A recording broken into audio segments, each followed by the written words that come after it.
Hello and welcome back to the next installment of my episode by episode review of The Mandalorian Season 2 on Disney Plus. My name is Jerry and I apologize again, as I do each episode, for how everything looks and the audio and whatnot, because I'm just getting started and just trying to figure things out, so bear with me. Thank you very much.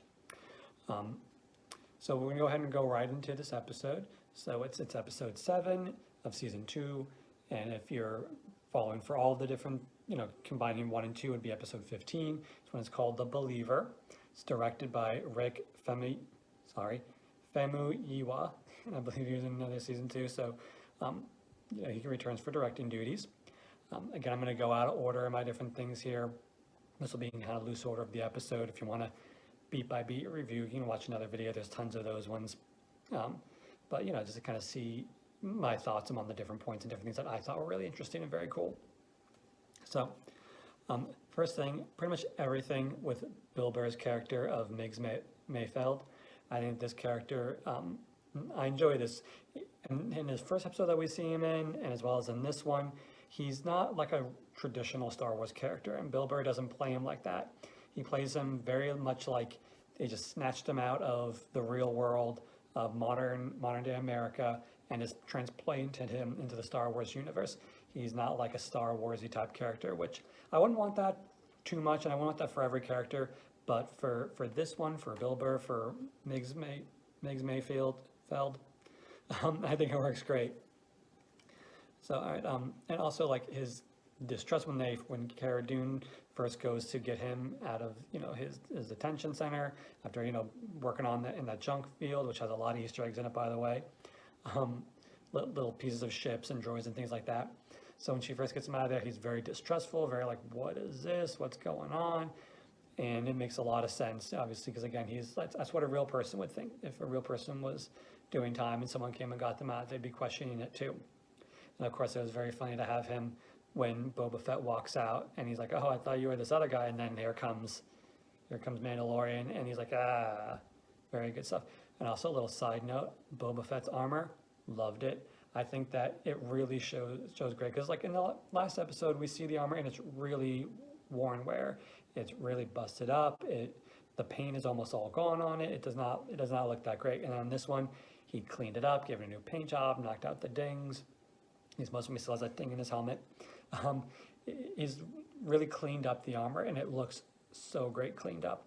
I did notice he changed the color on the shoulder pads a little bit, from being yellow to orange, which I think just kind of goes his overall aesthetic, because also the clothes underneath, instead of being like a light gray, bluish gray, they're now black, which I think shows as well, even though in the original movies it was very much a dark time. I think this also shows that Boba Fett as a character is a dark time for him as well. He's older, things have not been going great for him. I think that's cool, and it changes the whole overall aesthetic of the armor, bringing the color scheme of the whole thing down to darker hues, and with it being all the way painted again, and then that adds to the whole sleekness of it as well. So I really liked seeing the completely cleaned up and done up armor. So next thing on my notes is, so they go ahead, and the reason for getting Mayfeld was so that he could hack into the Imperial database and find out where Moff Gideon's ship is. And so that the whole scene where they infiltrate the base, they go ahead and they get on that onto that cruiser that's carrying the Rhydonium, onto the transport, that's carrying the Rhydonium. That whole scene was very cool. It was great to see the fighting in it, the action, and then that back and forth between Mayfeld and Mandalorian was great. Like, you get to see, they showed really a lot of layers of, a lot of shades of gray in the Star Wars, like that not everybody sees, it as black and white as the Empire or the Republic. The Republic, like the Republic aren't all great and the Empire weren't all bad. These people who are like just average person just trying to make ends meet wasn't all that impacted by it, or was impacted differently. And it was a lot of very heady stuff, a lot of very philosophical, deep stuff that they went ahead and in there in that conversation, which we don't usually see that kind of so straightforward in Star Wars. There's a lot of A lot of philosophical, obviously, the whole story is philosophical, hero's journey, Darth Vader's tragedy, all the character stuff. There's a lot of different, tragedies and different philosophical and things like that in there. But this one, I think, came out very much like, they really explained it well, I think, and I think that it added a lot from this series, which is usually a fairly Star Wars, like Dave Filoni has said, is Star Wars at the end of the day is supposed to be for a younger audience. They've had this Mandalorian, a lot of older people are liking, a lot of adults are liking it.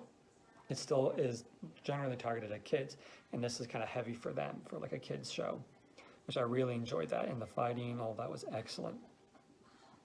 And they also laid the groundwork a little bit to push a little bit more that they've been slowly making Mando question the whole, it is the way to never take off your helmet.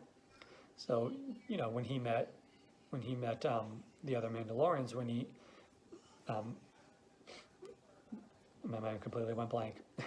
when he met the other Mandos, and they were like, oh, you're one of those guys who never take off their helmet. And it kind of started off him questioning, oh, wait a minute, this is just one sect. Maybe there's other ways of doing things. And so we went ahead, and now Mayfeld also kind of put those ideas in his head as well.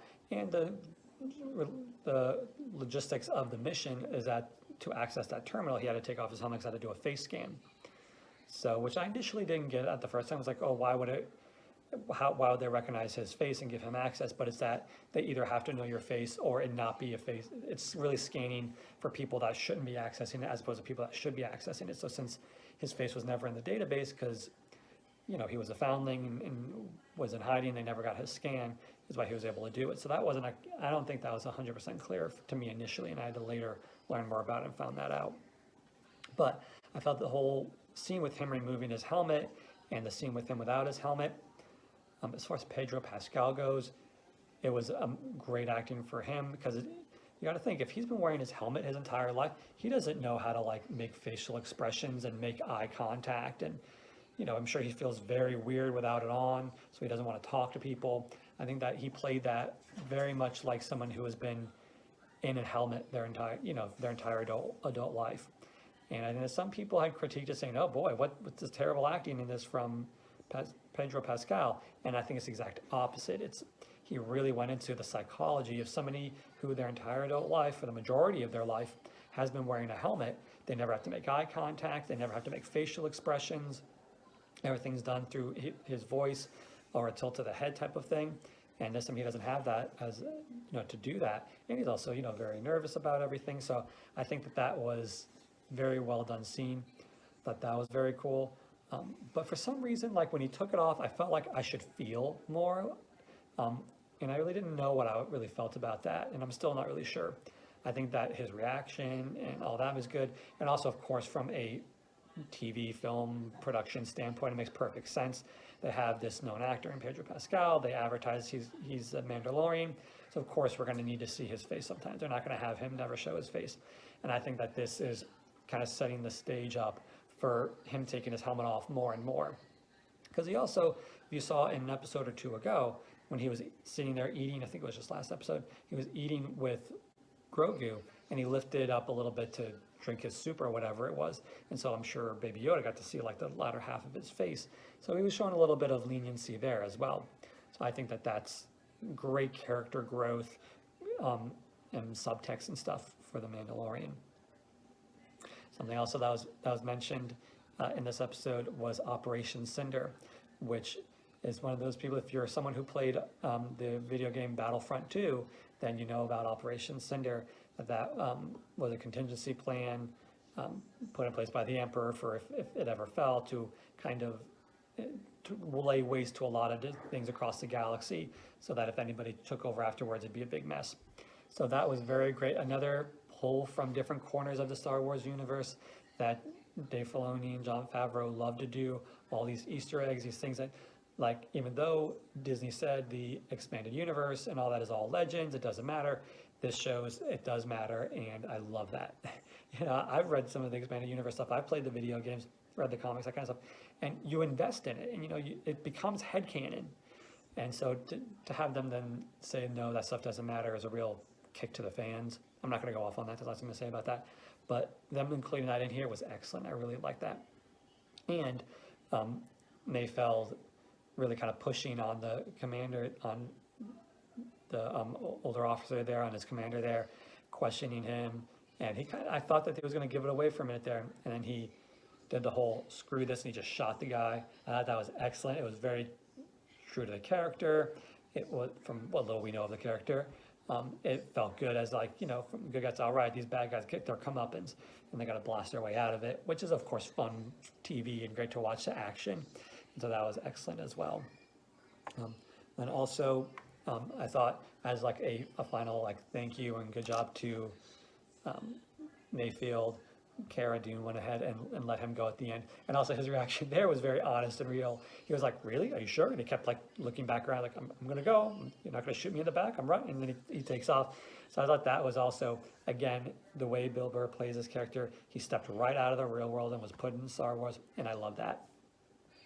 All right, that's my kind of review on The Believer, episode 7. Next episode is the season finale. Super excited.